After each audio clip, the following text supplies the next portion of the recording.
Before you move to Southington, you need to hear this, because while it is one of the best places to live in Connecticut, it is not perfect. Some people regret moving here, and you might be one of them. So in this video, I'm telling you the good, the bad, and the truth that nobody tells you about living in Southington. If you're thinking about buying, selling, or relocating to Southington, I'm here to help you. I have people just like you reaching out every week, wanting to know if it's the right move. I'd love to chat about your specific needs. You can reach out through my text, email, or phone calls.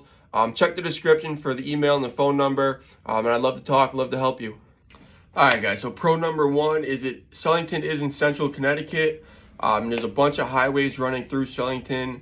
You have easy access to 84, 691. From 691, you can jump on the Merritt, get to New York really fast. We're also only maybe 20 minutes from Hartford and maybe 30 minutes from New Haven, the two big cities in Connecticut. So again, commuting is very easy. In Southington, you're never more than 3 minutes from an on-ramp. There's tons of on-ramps and off-ramps in town. So it's just really easy to get anywhere and everywhere. Commuting through Southington is way easier than almost any other neighboring town. Even our neighboring towns don't have the access, the highway access that Southington has. However, that being said, it's not always smooth sailing, as you will see. This brings us into con number one. All right, so Southington location to the highways can be great, but traffic can be a pain. In the mornings, if you're headed 84 east up to Hartford, there's guaranteed to be traffic every morning as soon as you hit about Farmington West Hartford line. Definitely delays every morning getting through Hartford. If you're headed the other way on 84 west, as soon as you get into Waterbury, every morning there's traffic going into Waterbury. And then at night, you flip it around, traffic coming back from Hartford, traffic coming back from Waterbury. You're guaranteed to be slowed down there. And then you gotta imagine, if you had an accident during rush hour, that 25 minute commute just turned into 45 minutes to an hour. If there's an accident during rush hour, it takes forever to get anywhere. You're almost in traffic that's not moving. It's almost not moving at all. So if you're somebody that can't stand traffic and doesn't like to be in traffic at all, Southington might not be the best place for you, because sooner or later you're gonna be in traffic. So pro number two, Southington has a very strong community. We are a large town. There's over 40-ish thousand residents here, but it has that small town vibe, that small town feel. You pretty much know a lot of people in town, and everybody gets along very well. For the most part, people here enjoy and know and like their neighbors. You don't see too many neighbors arguing in town. Small businesses support other small businesses. Also, our community is very good about supporting small business in general. A lot of people in town won't even hire a small business for a service-based business if they're not from Southington, which I believe is fantastic, as I own a small business in town myself. Also, the Apple Harvest Festival every year brings the community together. We get all the kids from all the schools in the parade. They love it. Small businesses can be in the parade. And it's just a great community event that brings everybody together every year, and everybody looks forward to it. If you're looking for a place in a town where people actually care and like each other, then this is definitely the town for you. Con number two, guys, is limited public transportation. So if you don't drive, you can't drive, whatever the reason is, this town is not super friendly towards you. If you don't drive, getting around town can be a bit of a struggle. You're gonna have to use Uber, Lyft, ride your bike. Getting to New York, most people drive into New Haven first, which is still about a 40-minute drive before you even jump on the train. So you'd still need to drive 40 minutes before getting on the train. And there's a couple bus stops here, but taking a bus is really not an option here. They're just not reliable, and I believe there's only like 3 or 4 actual stops. So if you don't have your driver's license, or you don't like to drive, or whatever the reason is, you can't drive, getting around town might be a little bit difficult for you, and for that reason, it might not be the best place for you to live. So this brings us to pro number three, guys, is the school system in town. So if you have kids, this town is one of the best towns to raise a kid as far as schools go. Every year, Southington Public Schools ranks above average in Connecticut. The sports are phenomenal here. Great football program, great sports programs here. And if for some reason you want to send your kid to a private school, there are great private schools right in bordering towns. There's not one in Southington itself, but there's plenty around in neighboring bordering towns. So if you have a kid, I'd highly recommend putting them in the Southington school system. All right, guys, so this brings us to con number 3. This one is kind of an obvious. Rising prices, rising home prices and cost of living in Southington is continuing to rise. The average home price is in the 400,000s now. Buy a house in the 300,000s is still possible. It still exists, but you're seeing less and less every week. It's becoming less and less. There's houses that are selling for 250, 300 that just shouldn't be. So if you think you can wait till the market cools off, it just doesn't really cool off in Southington. There's always more demand in Southington than most neighboring towns.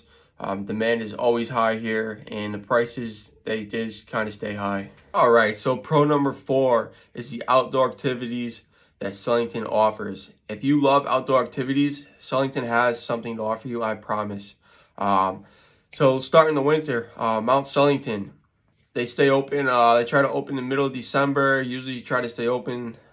They try to stay open until March, which is a ski area. So if you're big into skiing, snowboarding, they do have a small park there too. Jumps, rails, all that stuff. Yeah, great for winter time. Summertime, we have one of the oldest, or it might actually be the oldest amusement park in the United States, which is Lake Compounds. They have full water park in the summer, and then their normal rides are open spring, summer, fall. They even do a Christmas light special, so that's actually an option in the wintertime too, in the month of December. They keep some of the rides open. Yeah, it's actually a great time. Bring your family there, hang out, get some hot chocolate, go on a couple of rides, see the Christmas lights. We also have the Farmington Canal biking and walking trail. So if you're big into biking, walking, running, there's a nice safe trail for you to do that on. It's miles and miles long. It connects to other towns, so it's plenty long for you, and you're never going to run out of distance. There's also a couple of hiking trails. You can hike over at Camp Sloper. You can hike over at Crescent Lake. And then there's also another hiking spot. I can't remember the name of it right now, but it's actually a real, like a mountain climb almost, for real hikers. It draws a lot of attention in the fall. See the foliage and all that. And then here's another big one, golfers. For any golfers, we do have 2 golf courses right in town that are public, and there's plenty of golf courses within bordering towns. Yeah, big golf spot. So if you like outdoor activity, I definitely recommend Southington as a spot for you to live. So con number 4, guys, is the weather in the winter time here. Connecticut does get pretty cold in the winter. You can see single digits, negatives even sometimes, 0 degrees, windy, icy. Today we woke up, had 4 inches of snow on the ground with an inch of ice on top. We're getting freezing rain again tonight, and then they're saying a possibly 12, 15-inch storm on Thursday. So we get winters here bad some years, and if you don't like the cold, definitely don't come here because it gets cold here.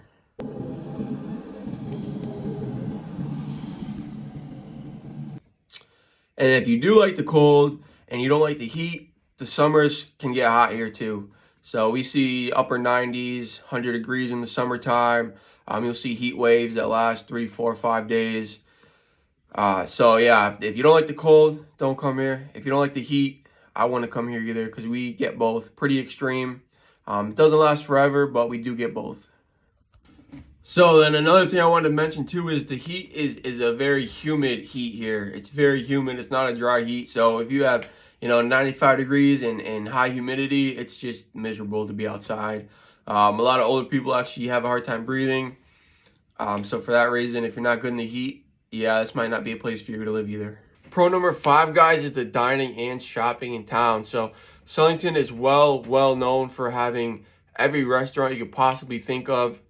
It's a great spot to eat. You're never ever going to be hungry living in Southington. There's every restaurant you could think of. And we're actually going to make another video soon with the top 10 places to eat in town. But we have everything from Polish food to Mexican food to Italian food to every chain restaurant you could think of: Burger King, Wendy's, McDonald's, all that fast food stuff, Chick-fil-A, Starbucks, Dunkin' Donuts. The list just goes on and on. Yeah, you're never going to be hungry in town.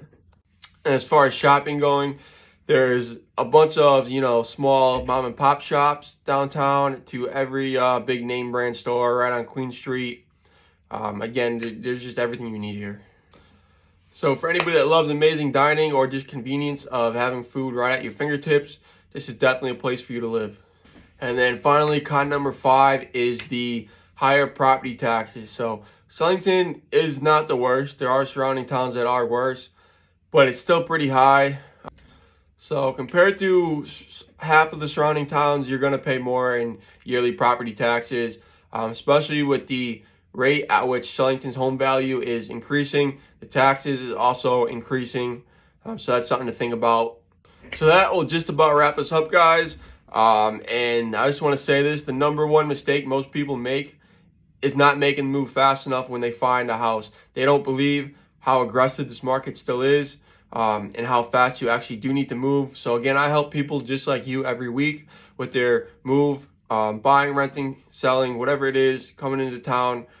Give me a call, email me, let me help you.